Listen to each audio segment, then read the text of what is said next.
안녕하세요. 오늘은 마스크팩 매일 하면 진짜 좋을까? 1인 1팩 이건 알고 해야 됩니다. 그래서 오늘 뭐 방부제라든지 노화 촉진 관련된 이제 얘기들 좀 드려볼 겁니다. 뇌생맘 TV 채널에 오신 여러분들 굉장히 환영하고요. 자, 아무래도 이 마스크팩 하면은 국내나 뭐 해외 분들 모두 포함해서 효자 상품이 아닐까라는 생각을 가장 먼저 해보게 돼요. 왜냐하면은 가격 대비 뭐 피부의 다양한 뭐 기능성 성분들을 통해서 뭐 좋아지게 할 수 있다라는 얘기들이 많이 들리다 보니까요. 근데 저는 반대로 진짜로 그럴까라는 의문을 갖고 인터넷을 통해서 좀 서핑을 해본 결과 꼭 그렇지는 않을 수 있다라는 결론을 먼저 내려보고 싶다라고 설명을 좀 드려보고 싶습니다. 자, 이 마스크팩 얘기를 좀 간단하게 시작을 해볼게요. 네. 아무래도 이 이제 마스크팩 같은 경우는 이제 현재 90년대 우리나라로 따지면은 이제 90년대 예, 맞습니다. 이 부직포를 활용한 제품이죠. 그래서 뭐 바이오셀룰로스라든지 뭐 하이드로겔, 뭐 코튼 이런 제품 등을 이용해서 만들고 있고요. 아무래도 이런 제품들을 통해서 현재는 뭐 이제 주름 개선을 할 수 있다, 뭐 미백 기능이다, 뭐 이런 다양한 이제 화장품 기능을 추가로 할 수 있다라는 점 때문에 그런지 몰라도 굉장히 비싼 고가의 마스크팩들도 많이 보여주고 있는 것 같아요. 뭐 적게는 1, 2천 원, 뭐 500원짜리도 본 것 같고요. 비싼 거는 뭐 하나에 뭐 몇만 원짜리 하는 것도 있는 것 같아요, 보니까. 음. 개인적으로 저는 이 마스크팩 바르면 얼굴에 뭐가 잘 나서 잘 안 바르는 편인데요. 하시는 분들도 꾸준하게 계속 하시더라고요. 근데 과연 이 예전부터 화두가 되어 온 1인 1팩 열풍이 한번 불었었죠. 하루에 하나씩 꼭 팩을 한다.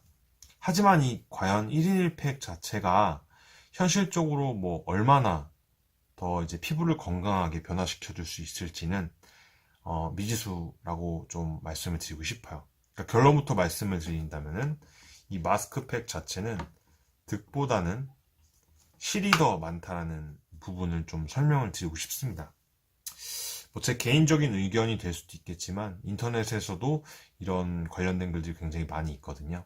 아무튼 현재 이제 이런 마스크팩 성분 자체가 이제 인터넷에 뭐 아무래도 이런 좋게 포장이 되는 글들이 많다 보니까 소비자들을 많이 좀 현혹시킬 수 있다라는 부분에서 좀 접근한 것 같고요. 아무래도 이 시트를 피부에 바르는 행위 자체가 그 수분 성분을 이제 막아줌에 의해서 이제 뭐 피부에 뭐 미백이다, 뭐 주름 개선이다, 보습이다, 뭐 이런 피부에 다양한 좋은 기능 등을 보일 수 있다고 할 수 있는데 이 마스크팩의 이제 그 성분을 차지하는 것 중에 하나가 바로 이 정제수라는 제품과 글리세린 여기에 플러스 이제 회사마다 조금씩 뭐 차이는 있겠지만 기능성 기능 이제 성분들이 있겠죠. 하지만 이 성분이 거의 대부분 뭐 90% 이상 뭐 많게는 그 이상을 차지하고요. 이 기능성 제품은 굉장히 미비한 수준이라고 합니다. 소위 말해서 이 마스크팩 자체가 이 물로만 만들어졌다고 해도 과언은 아닙니다. 순간적으로 피부가 촉촉해졌다고 느껴질 수 있다 보니까 아무튼 이런 마스크팩 자체의 효능 같은 경우는 이 마스크팩 자체를 장시간 동안 보관을 해야 될 거고요, 분명히. 그렇다 보니까 이 장시간 동안 보관을 하게 됨에 의해서 이 방부제를 쓰지 않을 수가 없겠죠. 네. 필수적인 요소가 될 수 있겠고요.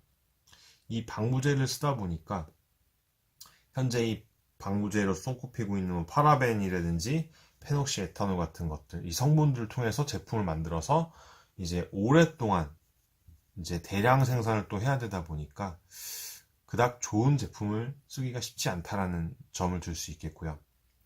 또 이제 다양한 이제 뭐 이런 미생물들을 차단할 수 있다라는 기술이라든지 살균 방법까지 동원을 해야 되다 보니까 현재 우리나라 화장품 업체 대부분 영세 회사들이 많다라는 거를 감안한다면은 실질적으로는 이제 좀 불가능하다라는 얘기가 좀 많이 나오는 경우가 많고요.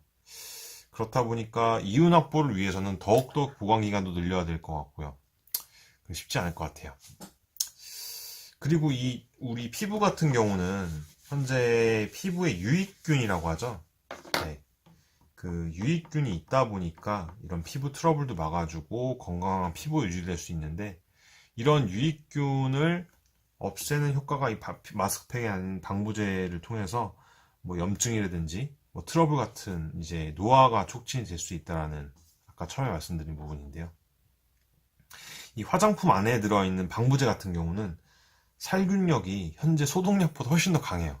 네, 그래서 이 마스크팩 자체 역시 방부제로부터 자유할 수 없다라는 부분. 네, 그 행위 자체가 화학약품을 얼굴에 그냥 붙이고 있는 거랑 비슷한 거라고 볼 수도 있겠죠.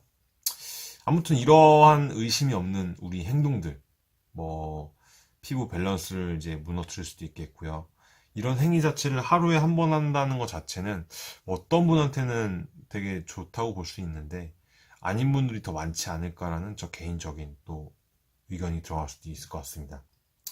그러면 어떤 대책을 세웠으면 좋겠냐 하면은, 이 회사에서요, 이 마스크팩을 만드는 회사에서 세균에 오염된 이제 화장품을 이제 바르는 것보다 뭐 소비자들을 좀 피부 자극이 덜하다는 설득할 수 있는 글들 내용들을 조금 더 디테일하게 해서 정보를 제공해 준다고 하면은 조금 더 소비자들 입장에서 그 마스크팩을 선택하는 데 있어서 효과적이지 않을까라는 좀 생각을 해보게 되었습니다.